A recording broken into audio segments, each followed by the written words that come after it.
길을 따라서 이렇게 걸어가서 이쪽은 걸어가도 되게 돼 있는데 올라가지 못하게 돼 있어요.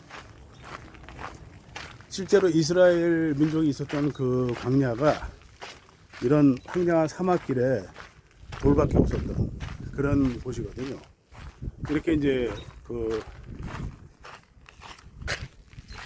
돌산과 사막과 황량한 그런 곳에 그 이스라엘 민족이 있었는데, 낮에는 하나님이 이제 구름으로 이렇게 가려주시고, 밤에는 불러서 하나님이 모세를 비롯해서 백성들을 이렇게 지켜주셨죠. 여기 보면 이제 모세가 십계명을 들고 두 돌판을 두고 서 있는 모습을 동상으로 만들었습니다.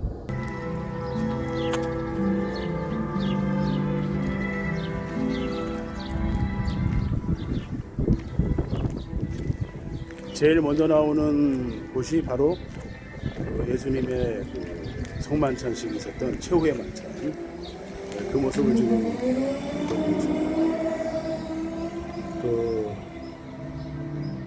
나의 떡과 포도주를 마시게 하는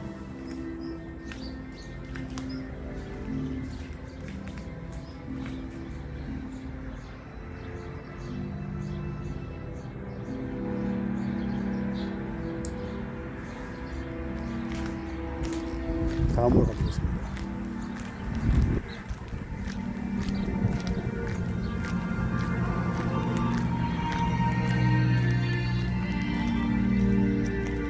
지금 가는 곳은 예수님의 겟세마네 동산에 기도를 하는 장면이 있는 그런 곳인데, 여기서는 베드로, 요한, 야고보, 예수님이 사랑하는 세 제자가 그때 예수님이 기도하실 때 피곤해서 자고 있었죠. 영적으로 깨어있지 못한 그런 모습을 상징적으로 보여주는데, 이렇게 세 사람이 자고 있는 것을 여기 동상으로 만들어 놓고요. 길을 쭉 따라 들어가다 보면 예수님이 돌을 던져서 떨어질 만한 곳까지 가셔서 그 정도 거리에서 기도하셨다고 되어 있죠. 그러니까 제자들이 있는 곳에서는 잘 들을 수 없는 그런 겟세마네 동산의 기도인데요. 이 겟세마네 동산 기도는 여러분 굉장히 중요한 의미가 있습니다. 왜냐하면은 우리가 기도할 때에 아무리 간절히 기도 드린다 할지라도 때로는 기도 응답을 받지 못할 수가 있다는 거예요. 여러분, 예수님의 겟세마네 동산의 기도는요 상당히 중요한 의미가 있습니다. 왜냐하면은 우리가 예수님 정말 간절히 기도 드리셨죠. 그렇지만은 그 기도가 응답이 됐나요? 응답이 전혀 반대로 되지 않으셨죠. 예수님은 십자가에 달리는 것을 원치 않으셨습니다. 그런데 하나님께서는 응답이 오시기를 십자가에 달려 죽어요.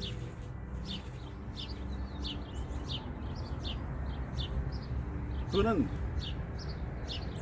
정말 중요한 메시지가 있는 거예요. 저희가 기도할 때에 기도가 때로는 전혀 우리의 기도와는 다른 방향으로 응답이 된다는 것을 보여주신다는 것입니다. 하나님께서는 우리가 원하는 것이 아니라 하나님의 뜻에 맞는, 하나님이 원하는 기도 응답을 주시는 분이시라는 것을 예수님의 겟세마네 동산의 기도에서 우리가 그것을 볼 수 있습니다. 그러면 우리가 예수님이 이 겟세마네 동산의 기도에서 주시는 중요한 영적인 메시지는, 우리는 우리가 원하는 기도를 드릴 때, 혹은 세상적인 기도나 하나님이 원치 않는 기도를 드릴 때 하나님께서는 그 반대 방향으로 기도 응답을 주실 수가 있다는 거예요. 그리고 또 한 가지는 이 겟세마네 동산의 그 기도에서 보시듯이 십자가에 달려 죽는 것은 정말 끔찍한 그런 고난의 일입니다. 그럼에도 불구하고 그 고난을 겪어야 된다는 거예요. 성경에서 보여주신 영적인 메시지는 뭐냐면은, 우리가 예수님 믿음으로 우리가 동행해지는, 예수님과 동행하는 이 세상에서 겪는 고난은 반드시 우리가 겪어야만이 그 이후에 하나님께서는 엄청난 영적인 축복을 주신다는 얘기죠. 예수님께서 이 고난을 잘 이겨내시고 그 십자가에 달려 죽으심으로 말미암아 받은 축복이 뭐죠? 마태복음 28장에 나오듯이 상천하지의 모든 한을 하나님께서 주셨으니, 그러므로 우리에게 예수님께서 성령으로 오셔서 우리를 이 세상 끝날까지 도와주실 수가 있는 것입니다. 그러므로 이 겟세마네 동산의 기도는 우리가 보기에는 아무리 간절히 우리가 기도를 드린다 할지라도 때로는 기도가 응답이 안 될 수 있다는 걸 보여주시는 거예요. 왜 그러냐면 그건 하나님이 원하는 방향은 때로는 엉뚱한 곳으로, 다른 곳으로 나중에 응답이 될 수가 있기 때문입니다.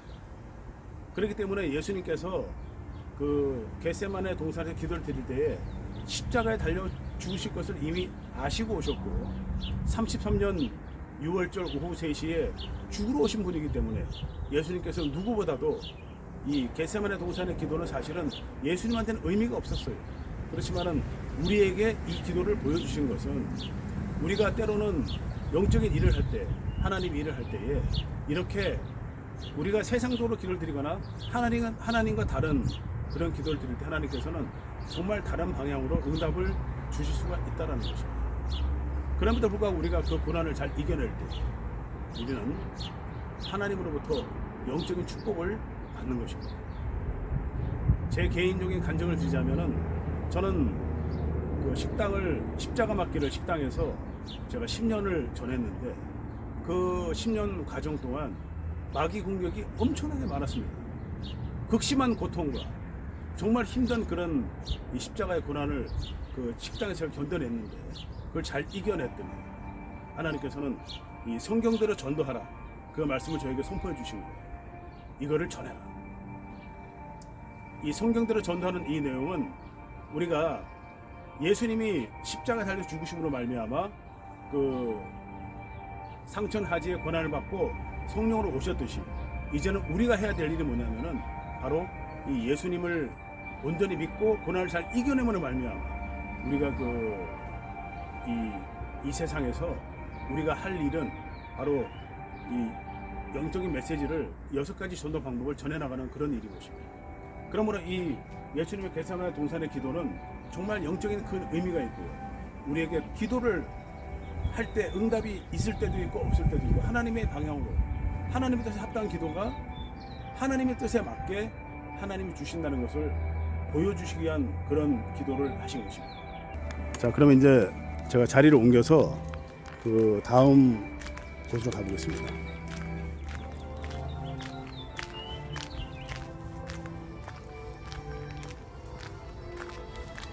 이 겟세마네 동산의 기도를 마치신 후에 예수님은 이제 드디어 그 가롯 유다를 비롯해서 이 대제사장 수하들이 몰려와서 검과 몽치를 들고 와서 좀 붙잡히시게 되죠. 그리고 이제 빌라도 재판으로 옮겨지게 됩니다.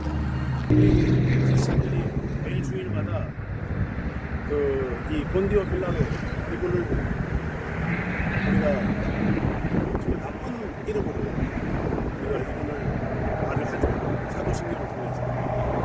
그럼에도 불구하고 여러분이 아셔야 될 건 뭐냐면 세상적으로는 이 본디오 빌라도가 사실은 예수님이 구원 사역을 이루는데 가장 큰 공을 세운 사람입니다. 여러분 그거 아셨나요? 우리는 본디오 빌라도를 예수님을 십자가에 못 박혀 죽게 한 장본인으로 이분이 그렇게 그 선언을 하지 않았으면 예수님은 십자가에 달려 죽으실 수도 없고 구원 사역을 이루실 수도 없었던 거예요. 그 바나바를, 그 유명했던 바나바를 만약에 십자가에 달려 죽게 했다면 예수님의 구원 사역은 없다라는 것입니다. 그러면 33년 6월절 오후 3시에 반드시 예수님은 숨통이 끊기셔야만 되는 분이셨는데 그거를 이루게 해준 분이 이분이라고. 그럼 여기 질문에 나올 수 있죠. 그렇다면 이 본디오 빌라도는 천국 갔을까요? 예수님을 구원 사역을 이루게 해준 장본인인데 천국 갔을까요? 그렇지 않더라는 거예요. 이분은 예수님을 온전히 믿지 않았기 때문에 천국을 갈 수가 없습니다.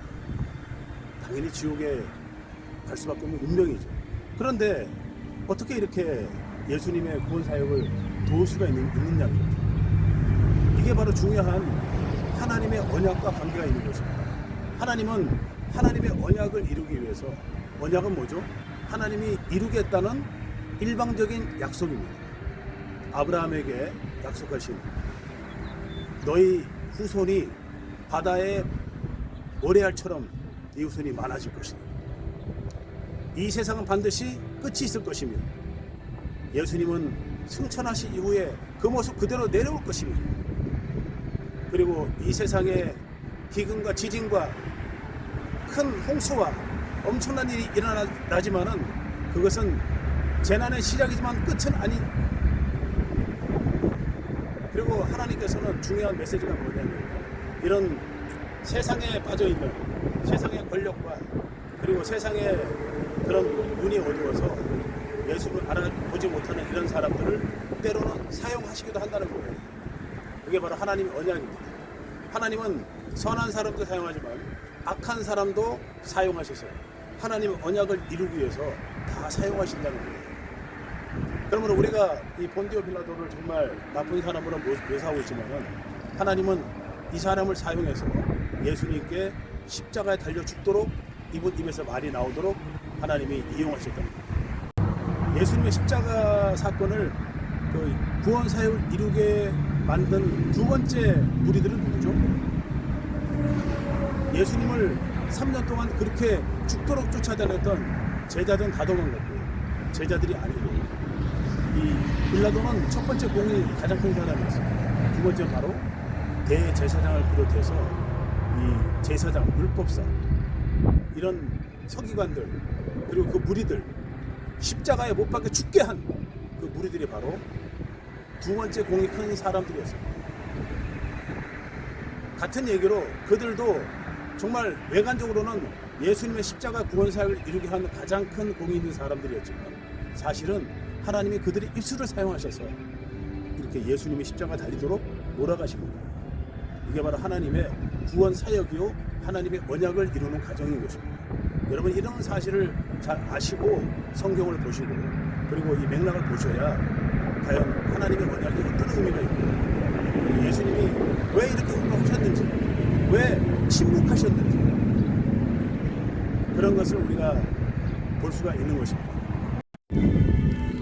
지금 길을 따라 계속 가지만은 지금 이 길이 십자가 골고다 언덕까지는 아마도 거의 500m 가까운 길이 아닌가 싶습니다. 그래서 예수님이 십자가에 달려 죽으시기까지 그 형장의 이슬로 가는 그 길을 거리를 아마 측정해서 이렇게 실제 거리로 아마 만들어 놓으신 것 같습니다. 이번에는 예수님의 그 십자가 지고 가시는 그것을 지금 조각으로 만드는 장면을 보시겠습니다.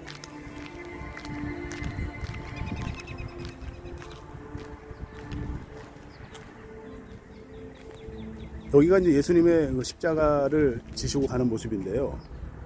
사실은 이 십자가에 예수님이 십자가를 지고 가신 게 아니라 수평목을 짚고 가셨어요.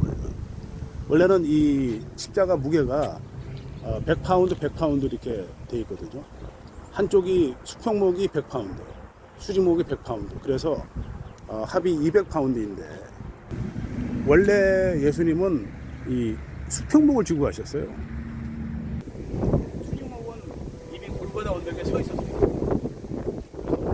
실제 사건에서는 예수님이 수평목을 이렇게 쥐고 가셨고, 근데 수평목의 의미가 뭐냐면은 수평목은 모든 민족을 의미합니다. 그래서 예수님은 모든 민족을 지고 가는 하나님의 어린 양 그런 의미로 사실은 그것도 하나님이 다 로마 병사들을 통해서 그렇게 하시도록 만들어 놓으신 거예요. 그것도 하나님의 일종의 구원 사역의 언약을 이루시는 그런 과정입니다. 예수님께서 이렇게 힘든 그 가운데 수평목을 쥐고 이렇게 가신 것을 볼 수 있습니다. 예수님이 지고 가시다 결국은 예수님이 쓰러지시죠. 도저히 질 수가 없어서 너무 지침을 많이 받고 피를 많이 흘리셨기 때문에 실제 예수님의 모습을 정말 상상을 초월할 정도로 비참한 그런 모습이었습니다.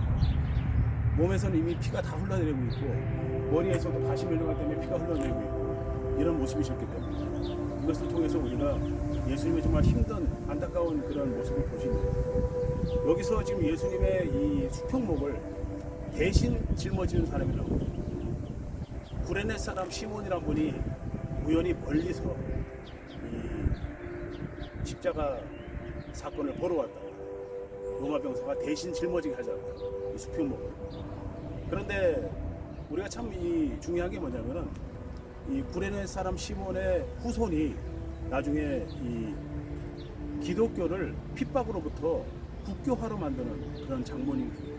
여기서 주는 영적인 메시지가 뭐냐면은 우리가 힘든 가운데서도 억지로라도 하나님의 이 일을 짊어지고 나갈 때에 여러분께서 손해보는 섬김과 그 예수님을 섬김으로 말미암아 그것을 잘 지고 정말 고난을 잘 이겨나가시면은 하나님께서는 여러분 아니라 여러분 후세에 가서도 자손들이 엄청난 축복을 받게 된다는 것입니다. 아까 제가 말씀드렸지만은 그 십자가 사건에서 그 대제사장과 유대인들이 뭐라 했습니까? 예수님의 피를 우리 후손에게 돌리소서, 우리 자손에게 돌리소서 그랬잖아요. 정말 말이 시가 된다고 유대인들이 그 이후에 600만 명이 학살되고 정말 세계로 떠돌아다니다 정말 남의 나라 밑에서 계속 그 식민지 생활을 하면서 그 험난한 핍박을 받았잖아요. 그 선대 조상들이 뱉었던 그 말 한마디가 그렇게 많은 피를 흘리고 자손 대대로 힘든 이스라엘이 국교로 나라가 지금 정상으로 된 지 불과 얼마 되지 않았잖아요. 100년도 되지 않았습니다. 그 수많은 기간 동안 이스라엘 민족이 남의 나라에서 그리고 전쟁으로 수많은 사람이 죽고 그런 일이 바로 벌어진 것입니다. 그러므로 우리는 예수를 믿고 나갈 때에 우리가 섣불리 말해서는 안 되는 거예요. 희생의 고난의 짐을 잘 짊어지고 끝까지 정진할 때에 여러분께서는 예수님께서 받으시는 그런 축복처럼 영적인 축복을 받게 된다는 것을 믿으시기 바랍니다. 지금 이 장면이 이제 예수님이 도저히 짊어질 수 없으니까 구레네 사람 시몬이 그 수평목을 대신 짊어지는 그 장면인데요. 네, 이렇게 우리가 예수님이 짊어지는 고난이라 할지라도 우리가 영문도 모르고 짊어지는 이런 십자가를 짊어짐으로 말미암아 그 우리는 때로는 우리 후손이 축복을 받고 우리도 영적인 축복을 받을 수 있는 그런 일이 있을 수 있는 것입니다. 이제 예수님의 옷을 벗기고 그 예수는 못 받기 위해서 로마 병사들이 저렇게 옷을 벗기는 동상이 여기 있습니다. 예수님께서 십자가 이제 못 박혀 죽으시기 위해서 이렇게 로마 병사들이 예수님의 옷을 벗기고 있습니다. 예, 보시면 온 몸이 지금 흉터 자국이에요. 보시죠. 가시 면류관 다 찍혀서 지금 이렇게 그 흉터가 많이 있으신 경우에 예수님의 몸이 여러분 피가 얼마나 많이 났겠습니까? 우리가 말은 하지 않지만 그 실제로 이 포악한 이런 무자비한 이 로마 병사들이 채찍으로 때렸을 때 그 동물 뼈 같은 그런 걸로 이렇게 살이 다 뜯겨나가고 다 찢겨나가는 거예요. 이런 고난을 예수님이 겪으셨다는 겁니다. 앞뒤로 지금 다 이런 흉터가 있는 거예요. 지금 온몸에 흉터가 있는 걸 볼 수가 있죠.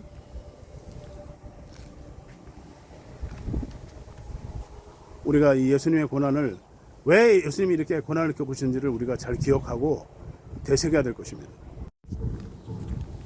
이제 예수님의 골고다 언덕에 새 십자가를 보러 갑니다. 앞에 새 십자가 서 있죠. 여러분, 이 세 개의 십자가는 결코 우연이 아닙니다. 이 십자가 형틀의 사건이 우리가 알기로는 페르시아에서 건너온 그런 이 죄인들을 죽이는 그런 십자가를 알고 있습니다. 여러분, 예수님의 십자가 사건은 우리가 단순히 그냥 못 박혀 죽으셨다 예수님이 정말 희생되셨다 그런 수준으로 보셔서는 안 되는 것입니다. 이게 지금 십자가 사건이 페르시아에서 죄인들을 죽이는 그런 형으로 로마로 건너왔다 이렇게 단순히 알 수 있지만은 이 십자가 사건은 하나님이 이 십자가의 이런 그 죽으심을 이루기 위해서 하나님이 다 인간들을 사용하신 거예요. 그 로마 병사들 또한 하나님의 그 언약을 위해서 하나님의 그 계획에 희생된 사람들입니다. 그들은 전혀 몰랐죠. 그렇지만은 하나님께서는 그런 안 믿는 그런 사람들조차도 하나님은 사용하신다는 것을 여러분께서 아셔야 되는 것입니다. 이 골고다 언덕은 여러분 해골의 의미가 있어요. 해골은 뭐죠? 육신이 아예 없는 뼈만 남은 영원히 회생 불가능한 그런 그 해골을 의미하는데 이 골고다 언덕의 이 골고다라는 말이 가지는 의미를 여러분이 잘 아셔야 됩니다. 어떤 의미가 있냐면 여러분이 예수님의 십자가를 지기 위해서는 이 골고다의 언덕처럼 완전한 죽음, 완전한 내려놓음, 완전한 희생을 여러분이 그 각오를 하셔야 된다는 거예요. 하나님의 성령이 여러분에게 들어오시기 위해서 여러분을 사용하기 위해서는 여러분이 첫째로 완전히 죽으셔야 된다는 거예요. 이 십자가는 그런 의미가 있습니다. 십자가는 여러분 자신을 완전히 죽으셔야만 비로소 안에서 예수님이 역사하시는 거예요. 여러분이 세상적인 그런 관심과 세상과 이 예수님을 같이 두 잣대로 잡고 타협하는 그런 과정에서는 이 안에 예수님이 살아 움직일 수가 없는 겁니다. 예수님이 마태복음 28장 18절에서 20절에서 이 세상 끝날까지 너희와 함께 있으리라 그렇게 말씀하신 그 내용 안에는 여러분이 완전히 죽으셔야만 여러분 자아를 완전히 내려놓고 죽으셔야만 완전히 희생이 돼야만 되는 이 십자가가 살아 움직이는 여러분 안에서 역동하는 그런 일이 생긴다는 것입니다. 저는 하나님이 저를 성경 통독을 두 달 동안 하시게 하고 나서 성령이 들어오셨는데요. 그 전에 제가 40일 동안 철저히 내려놨습니다. 철저한 내려놓음과 회개를 하고 나서 하나님이 그 모습을 불쌍히 여기셨는지 성령이 들어오셨어요. 성령이 들어오면은 우리가 들어오신 걸 알 수가 있죠. 이 안에서 움직이는 걸 알 수 있는 거예요. 성령께서 나를 사용하시고 나는 비록 교만하고 너무나 부족한 사람이지만 성령께서 저의 모습을 보시고 저에게 맞는 십자가를 지어주시는 것입니다. 그렇기 때문에 제가 그 하나님께도 영광스럽게도 이 성경대로 전도해라 이 말씀을 하나님께서 주시고 6가지 전도 계명을 저에게 하달해 주셔서 온 세상에 이것을 전하라고 말씀하셨습니다. 여러분께서 이 십자가를 지시기 전에 먼저 여러분 거를 내려놓으시고 여러분 자아를 다 죽이시고 십자가라는 것은 우리 육체가 죽는 순교 의미도 있지만요 우리 모든 걸 내려놓는 그런 의미가 있는 거예요. 완전한 죽음 우리 걸 완전히 내려놓을 때 우리 육성이 완전히 죽을 때에 비로소 하나님의 신의 생명이 이 안에서 움직이신다는 거예요. 여러분이 육성이 살아있고요 여러분이 종교생활을 하면서 교회만 들락날락거리고 11조 열심히 하고 금식기도 일주일 2번 한다 한들 여러분의 육성이 그대로 있고 여전히 세상을 바라보고 있다면 이 십자가는 여러분 안에서 움직일 수 없는 겁니다. 그건 가짜 복음이에요. 진짜 복음을 여러분이 알고 싶다면 여러분 걸 먼저 내려놓으셔야 되고요 철저한 회개를 통해서 나가셔야 되는 것입니다. 여러분 믿음이 뭔지 아십니까? 믿음은요 여러분이 지식적으로 예수를 믿고 지식적으로 성경을 읽고 예수를 믿는 게 믿음이 아닙니다. 그렇기 때문에 예수를 믿는다고 하더라도 제자들이 3년 동안 예수님을 믿고 쫓아다녔잖아요. 그렇지만 예수님이 부활하셔서 영으로 나타났을 때조차도 제자들이 예수를 믿지 않았어요. 왜냐하면 육으로 믿음이기 때문에 그렇습니다. 여러분이 온전한 믿음을 가지시려면요, 바로 하나님이 보내주시는 그 보혜사 성령께서 우리를 함께 하셔야만이 참 믿음이 생기는 것입니다. 그렇기 때문에 성경에서 말하는 믿음은 내 안에 성령이 역사하시는 그것을 깨닫는 믿음, 그것을 통해서 우리가 십자가를 날마다 지고 가는 그 믿음, 그것이 바로 성경에서 말씀하시는 참 믿음인 것입니다. 여러분, 이 십자가 사건을 통해서 여러분께서 온전한 그런 믿음이 살아나시기 바랍니다. 가짜 믿음이 아니라 참 복음을 가지는 믿음, 그런 믿음을 가지시기 바랍니다. 날마다 복음을 전하는 그런 여러분이 되시기 바랍니다.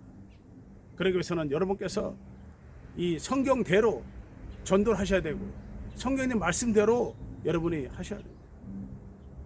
예수님이 십자가 달리셔서 하나님의 나라의 구원을 완성하셨잖아요. 그것이 이제는 우리가 이 땅에서 구원 사역을 완성해야 될 때입니다. 그러나 우리 힘으로 전해되지 않죠. 바로 성경이 동행해야만 십자가 구원이 완성되는 거예요.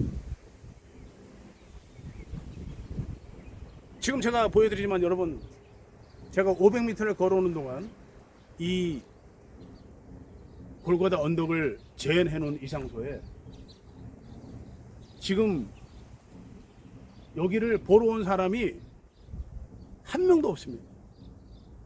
제가 너무 충격받았습니다. 여러분, 이럴 수가 있나요?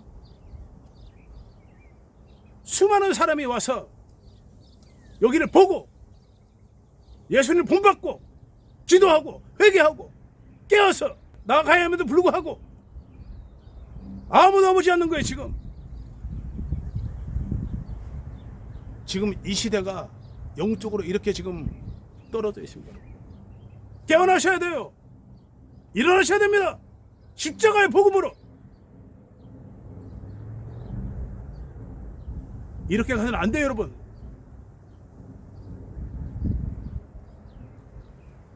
지금 한국에만 해도 지금 그 교회를 섬기는 목사가 25만 명인 걸로 추산되어 있습니다. 장로가 30만 명, 권사가 한 25만 명, 일반 성도가 있겠죠. 그러면 은퇴 목사까지 따지면, 그리고 목사 안수는 받았지만은 목회를 하지 않는 그런 목사들까지 따지면은 줄잡아 100만 원 될 거예요. 한국이 왜 이 모양이죠? 이혼율 세계 최고, 저출산율 세계 최고. 하나님께서는 생육하고 번성하라 그러셨는데 출산율이 최저입니다. 그렇게 기도하는 한국이 가짜 복음은 널브러져 있고 참 복음은 없어요. 그렇기 때문에 자살률 최고, 잘 먹고 잘 사는 것만 좋아하고, 예수님의 십자가의 사건은 무용지물이 된 것이며, 여러분 깨어나셔야 돼요.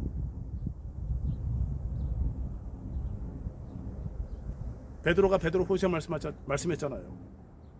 노아의 방주에서 그 당시 줄 잡아서 수십억이 되는 인구 중에서, 지금은 70억이지만 그 당시는 수십억 정도 됐다고 추산되는데, 그 노아의 방주를 지금 켄터키 가면 노아의 방주가 모형이 있어요. 그걸 보고자 지금 성수기 때는 하루 5천에서 8천 명이 온답니다. 그러면 그 당시에는 많은 사람이 보러 오지 않았을까요?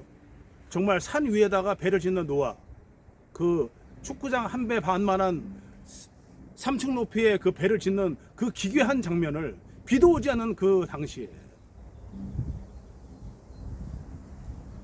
홍수가 내릴 거라는 걸 믿고 그 배를 짓고 있는 노아를 비롯한 8식구의 그 모습은 여러분 상상을 초월하지 않습니까? 근데 어떻게 했습니까? 노아의 방주에 들어간 사람은 단지 8명뿐이었느라. 여러분 그 말을 명심하시기 바랍니다. 우리가 무늬만 그리스도니요 종교주의에 빠진 사람이 너무나 많아요. 거의 대부분이에요. 목사를 비롯해서 장로 권사까지.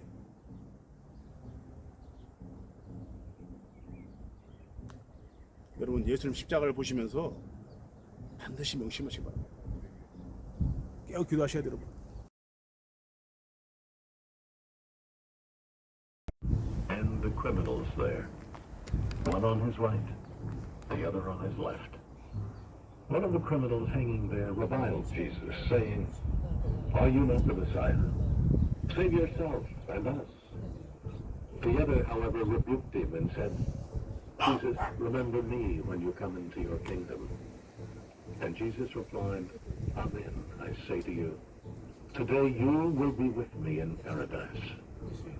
Then crying out with a loud voice, he said, "Father, into your hands I commend my spirit." And having said this,